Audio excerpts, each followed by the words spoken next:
Di mo na pala kailangan lumayo para makakita ng kapibara sa personal. Good day sa inyo mga pangs. Papunta kami ngayon ng Mendez, Cavite para ipasya lang aming anak. Mga 2 oras may higit lang ang biyahe galing Manila, depende na lang sa traffic. At tumating na din kami sa Yoki's Farm. At eto naman yung mga packages and rates nila. Tara, simulan na natin gumala. Welcome po once again sa Yoki's Farm. So we have... At may kasama na palang tour guide dito.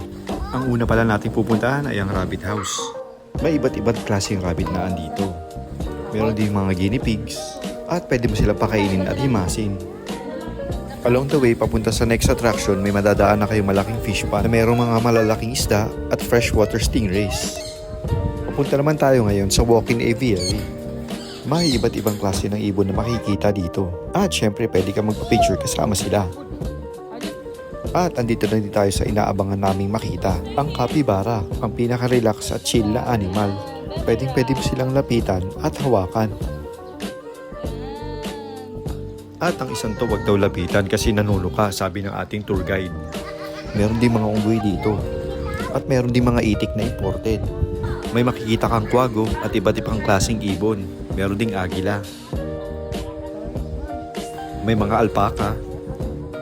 Meron ding iba't ibang klaseng iguana at bayawak. At mga naglalakihang ahas. At para naman sa mga plantito at plantita, pwede kayong bumili ng mga halaman. Next natin ang African grasslands kung saan makikita natin ang mga ostrich, zebras at miniature horses. At may makikita din tayong kasuwari dito. Delikado daw tong ibon na to, sabi ng tour guide. Mga naglalakihang Brahma chicken at mga imported na aso. At meron din silang antique museum na personal collection ng may-ari.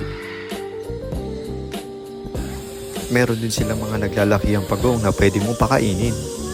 At kung madami pa ring energy na titira ang inyong mga anak, pwede sila maglaro dito sa kids playground. Malapit lang ito sa aviary. At syempre kailangan magmerienda habang nagpapahinga. Alright, so pumasyal na lang kayo dito sa Yoki's Farm. Ride safe!